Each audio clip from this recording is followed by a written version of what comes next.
Hey guys, it's Sports and Speedruns and PS4? Who needs that when we got these? Yes, today we are talking about the renewal of a battle that's been going on for generations. PlayStation and Xbox. Or Sega and Nintendo if you're into that thing.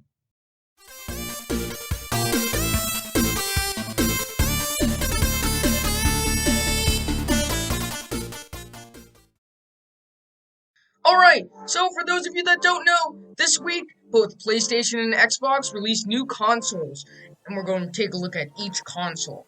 Fair warning, I haven't gotten either of these consoles yet, because it is literally impossible to find them. So, we're going to just take a look at the specs, the games, and more, so stay tuned. We're going to tackle this in multiple parts, so I'll start with these specs here. For the PlayStation 5 and the Xbox Series X, they're basically identical. Both have AMD Zen 2 architecture, which, by the way, means the concepts for computer, technical stuff, yada yada yada. The Xbox on paper looks much more powerful. Almost 12 teraflops, which is insanely powerful. It's insanely powerful, right? Compared to the PS5's 10, that's an increase. But you can't judge a book by its cover, right? Well, most of the time. As a casual gamer, I don't really care much for the amount of power a CPU or a GPU has. What I do care about is the loading times, and this is where Sony really shines.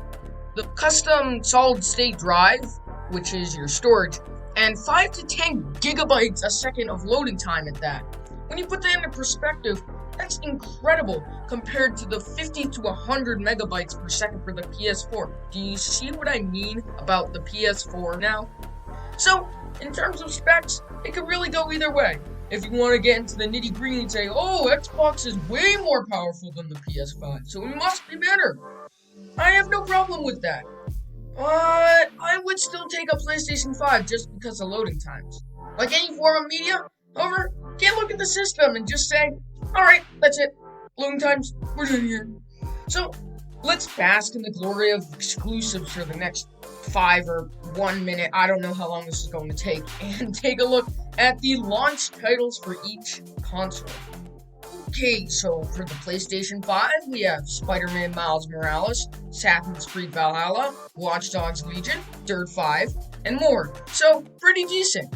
If I had to pick a game that I'm excited for the most, it would definitely be Spider-Man Miles Morales. I played the first game on the PlayStation 4 and I absolutely loved it.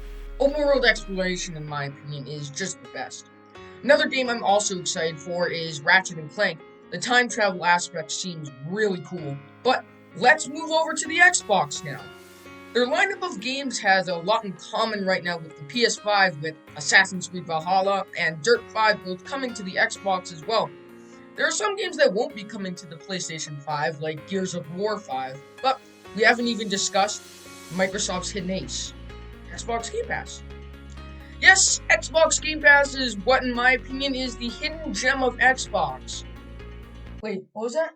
Oh, PlayStation 5 has their own Game Pass too? Oh, okay, never mind. I forgot.